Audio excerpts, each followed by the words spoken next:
Hai para pemilik waktu luang, selamat datang. Apa kabar kalian semua? Mudah-mudahan sehat selalu ya. Di video kali ini, kita akan melanjutkan kembali alur cerita drama Korea yang berjudul Doom at Your Service episode ke-11. Di episode lalu, pernyataan cinta Myulmang malam itu akhirnya diterima oleh Dongkyung. Jadilah mereka fix menjadi sepasang kekasih. Namun, Dongkyung pun tetap dilema dengan hubungan itu. Karena jika ia memilih Myulmang, maka dunia akan berakhir. Dongkyung pun lantas meminta pendapat Park Hyung tentang kasusnya. Dan penulis itu mengatakan jika ia akan memilih untuk tidak mencintai siapapun demi bisa menyelamatkan semua orang yang dicintainya. Dongkyung pun akhirnya memutuskan untuk menuruti saran Park Hyung. Dan ia pun akhirnya pergi ke Pulau Jeju dan meninggalkan semua orang yang dicintainya. Namun, kemanapun Dongkyung pergi, Myulmang pasti bisa menemukannya. Frustasi dengan keadaan, Dongkyung pun dengan sepenuh hati akhirnya meminta agar ia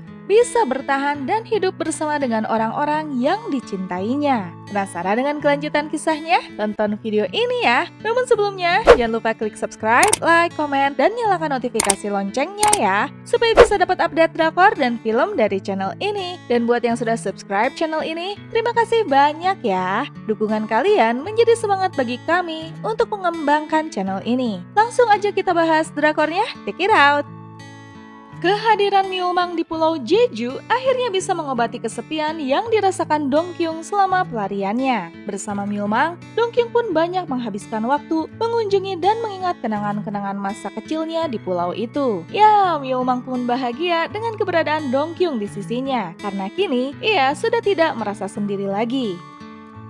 Sementara itu, di kantor Life Story, akibat tidak bisa menjaga emosi, Park Chan-sin pun akhirnya kehilangan Jo-ik yang memutuskan untuk mengundurkan diri. Namun sebelum pergi, Jo-ik yang gak bisa bersabar lagi mendengar omelan bosnya itu, akhirnya buka kartu. Jika ayahnya adalah pemilik gedung tempat Park Chan-sin membuka kantornya kini. Jadi dipecat dari Life Story pun gak ngaruh apapun buat Jo-ik. Berhenti bekerja membuat Jo-ik akhirnya melampiaskan kekesalannya dengan bermain baseball. Lee Hyun-kyu yang menemani pun akhirnya ngajak taruhan. Siapa yang menang boleh meminta apapun dari yang kalah. Dan hasilnya, Jo-ik lah yang akhirnya memenangkan taruhan. Namun karena merasa belum memiliki keinginan apapun dari Lee Hyun-kyu, Jo-ik pun memutuskan pergi dan menyimpan satu permintaan yang dimilikinya itu. Karena merasa diambang kekalahan untuk mempertahankan Najina, Lee Hyun-kyu pun banyak bengong. Namun kedatangan Najina yang tiba-tiba ke kafenya untuk mengajaknya berkencan selama 3 hari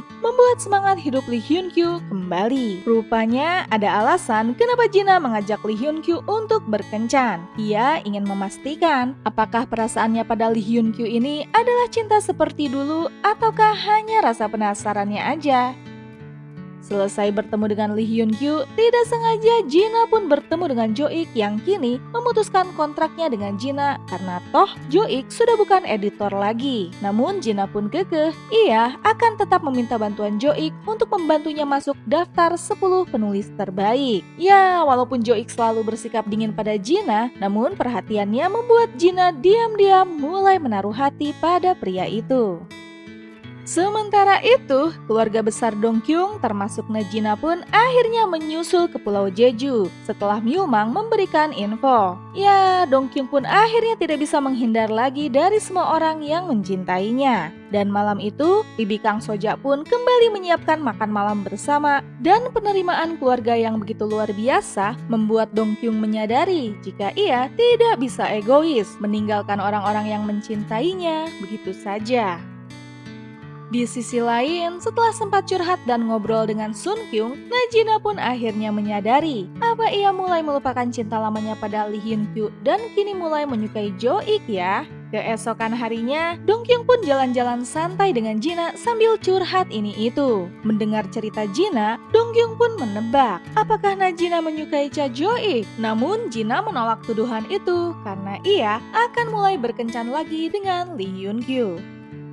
Sementara itu, Myeomang pun mendapat firasat buruk. Ya, Nyosin yang tengah merawat tanaman dalam potnya mendadak pingsan. Ditemani dengan Dongkyung yang berada di luar kamar, Myeomang pun mengunjungi Nyosin. Melihat kondisinya, Myeomang pun rada menyesal karena tidak seharusnya ia jatuh cinta. Namun Nyosin pun menguatkan jika semua akan baik-baik saja. Toh ia pun akan terlahir kembali dan akan kembali tiada demi umat manusia.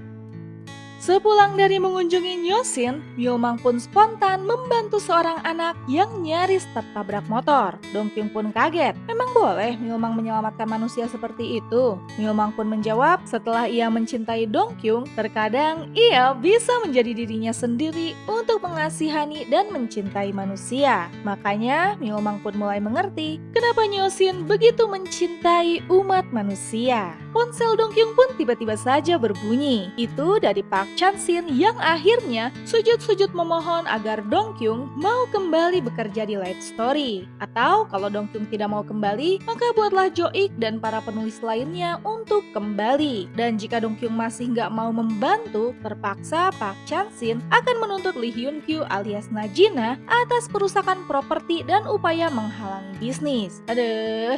Dongkyung pun akhirnya menuruti permintaan Park Chan-sin untuk menemui Jo-ik yang ternyata tinggal di apartemen yang terletak di lantai atas kantor Life Story. Dongkyung pun terkaget-kaget dan gak menyangka ternyata Jo-ik lah si anak pemilik gedung yang terkenal tajir. Walaupun Dongkyung sudah mencoba membujuk, namun Jo-ik kekeh nggak mau kembali ke Life Story karena ia akan mencoba bikin perusahaan sendiri dan menawari Dongkyung untuk menjadi direkturnya.